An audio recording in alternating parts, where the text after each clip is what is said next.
finishing up chapter 4, we're going to be bored with e to the x. We're bored with, let me just put this up here, blip.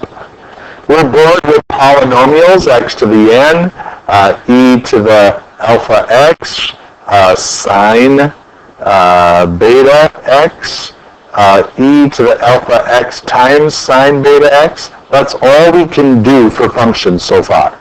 As long as the coefficients of the y prime, y double prime, whatever, as long as those are constants and you have one of these functions, you can solve, which is pretty good.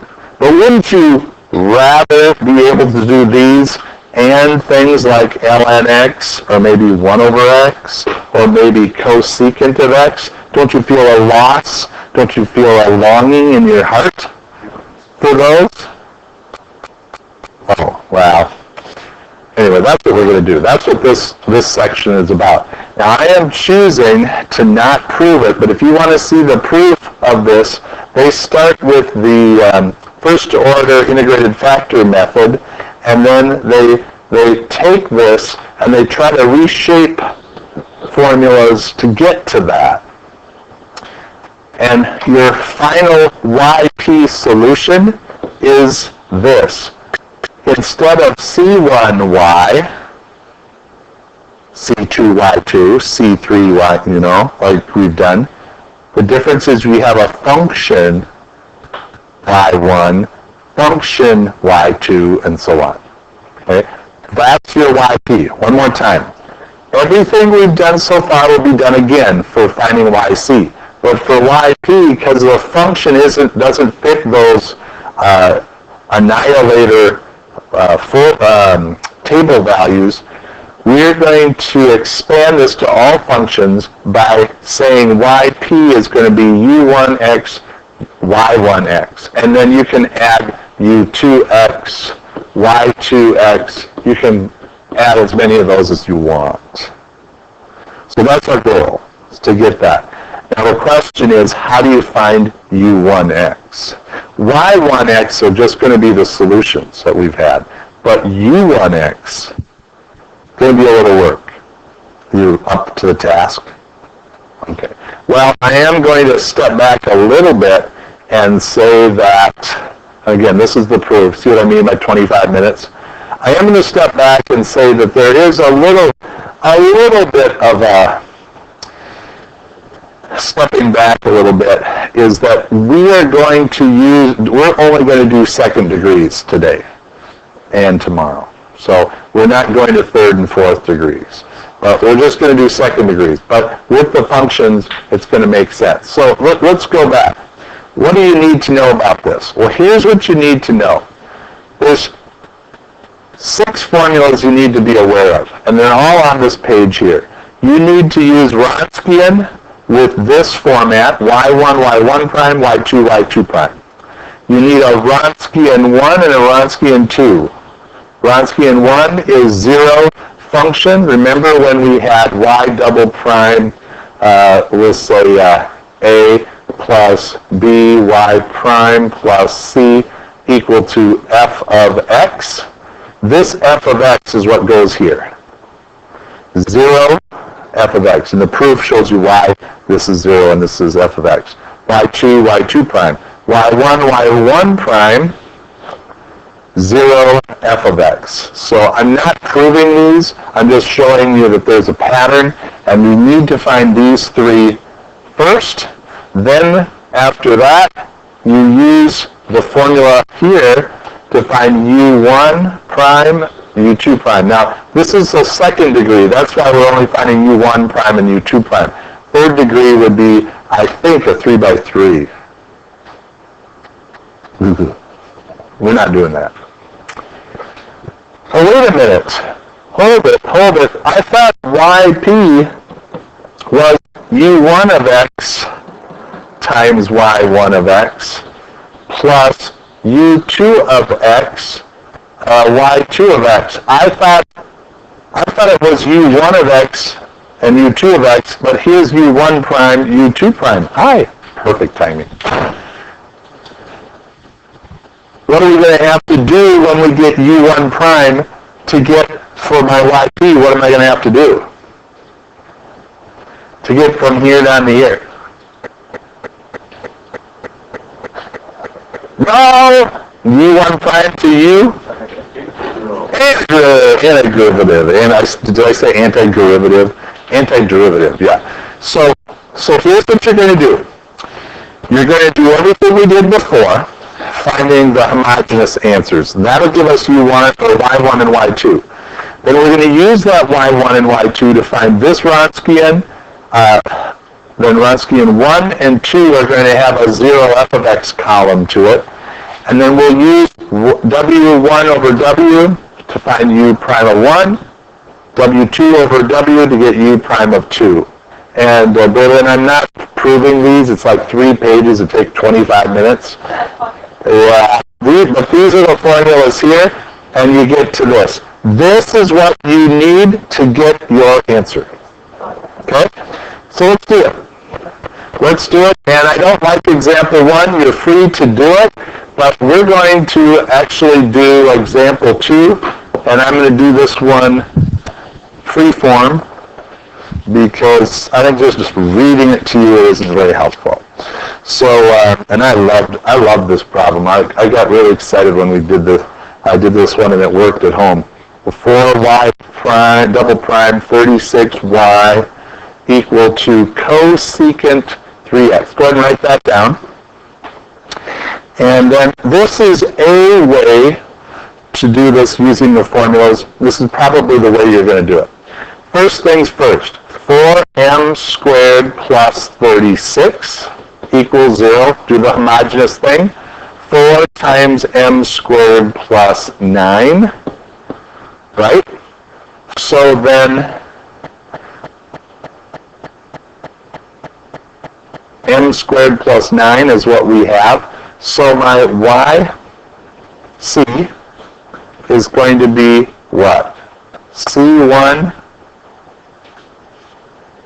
cosine of how many x? 3x plus C2 sine of 3x. This is my y1. This is y1, and this is y2. You don't need the coefficients for it. So I know this is all times. All right, thank you. So we've got this. Now what we're going to do is we're going to identify, this is the way I like to do it. I'm going to identify y1 is going to be cosine 3x. For some reason they start with a cosine. I don't think it matters, but we're going to. Sine 3x. And what's f of x? What's f of x?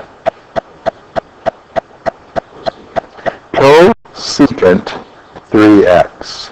Okay? I'm going to write some formulas down then. For w, we have y1, y2, y1 prime, y2 prime. For w1, we're going to have, I always get this one mixed up, 0 f of x, y2 prime. For w2, you have y1 prime, and then you have 0 f of x. Okay? We need to calculate those first. So this is going to be the determinant of cosine 3x, sine 3x. Derivative of this is negative 3 sine 3x, and this will just be 3 cosine 3x. Interesting determinant when we go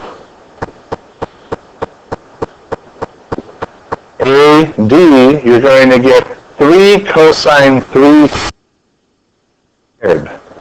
3 cosine 3x squared minus a negative or plus 3 sine 3x squared. Well, what can you pull out of both of these? 3 cosine squared plus 3 sine squared. What can you pull out? A 3. So this is going to be 3 times cosine squared plus sine squared, which is equal to what?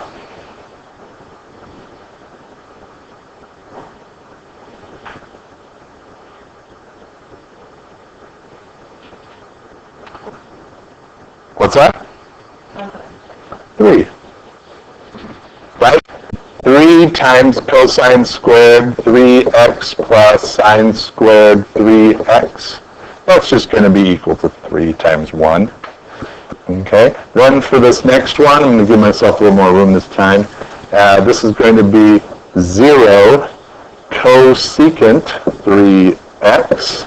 And then this is going to be sine 3x and 3 cosine 3x. So when I do that, you get 0 minus sine 3x times cosecant. What's cosecant equal to? 1 over what? Cosecant? Sine 3x, yeah. So this is just going to be equal to negative 1, isn't it? Okay, and then for this last one, you're going to have cosine 3x, negative 3 sine 3x, 0 cosecant 3x, and that one's going to be equal to cosine 3x times cosecant is just 1 over sine 3x minus 0. So this is just going to be cosine 3x over sine 3x. Okay. Yeah. Good point was made, and it's funny you should say that because I did the same thing originally. Where's the 1/4? If you divide the variant first equation, you divide everything by 4, so you get an isolated 1. Yep, we need to have this divided by 4. Correct. Because this needs to be, well, m squared, yeah, that 4 isn't there. It's okay. No, it's fine. It's fine. It's a little annoying, but all this is going to do is this is just going to be 0 minus, this will be 1/4. This will be negative 1/4.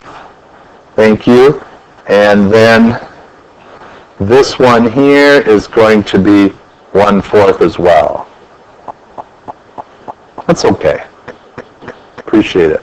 Okay, so then, next thing that we're going to do is we're going to find u1 prime, which is going to be w1 over w. So w1 was negative 1/4 over w. What was w? I'll circle and it'll help. 3, right? So this is going to be negative 1/4 over 3, which is negative 1/12. u2 prime is w2 over w, which is cosine 3x over sine 3x over 4. And then we're dividing by w, which is 3, so you're going to get a 3 down here, which is going to be 1/12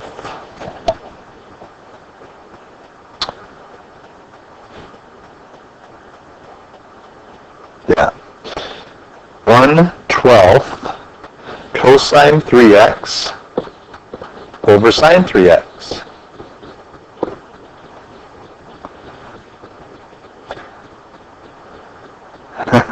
How we doing? Now all we have to do is to find y. We had c1 cosine 3x plus c2 sine 3x, but now we need to add these other things. We need to add u of x, u1 times cosine 3x, plus u2 times the sine of 3x. That's what we have to add in yet. That's my yp. One more time. This is yc, and this is yp.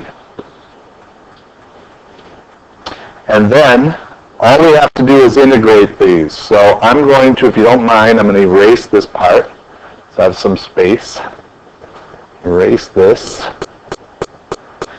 And now the integral of u prime du is just going to be negative 1 over 12x.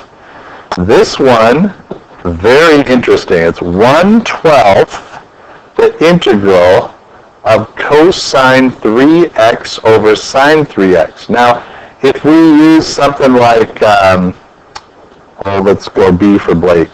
B is equal to sine 3x. What's the derivative of B? 3 cosine 3x dx. Okay? So I have the cosine 3x and the dx. What don't I have? A 3. So I can put a 3 here. That puts a 3 down there. So my u2, that was u1 prime. This is u1 of x. I want to find u2, and here it goes. It's going to be 1 over 36 natural log of the sine of 3x. So my answer is just going to be plus, or was that a minus? I suppose it was a minus, was it? Minus 1/12. Okay. Minus 1/12x cosine, and then this next one's going to be 1 over 36 ln of the sine of 3x times the sine of 3x. This is my y. And if you go back to this example, here you go. We've got the yc, right? Negative 1/12 x cosine 3x, 1/36 sine 3x. One of your students caught this error, and it was something that was in the readings that I totally forgot about, but it's an easy thing to mention now, is that when you're starting these at the beginning, you need the y double prime to be by itself. So you might have to divide by a coefficient to get that y double prime by itself. This section, we're just doing y double prime, second degrees. When we get to third degrees, you probably have to do the same thing. You divide by the coefficient by everything. And then I think your Wronskians would be 3x3s for a third degree, or 4x4 for a fourth degree. So that's Wronskian working with functions other than e to the x, cosine, and polynomials.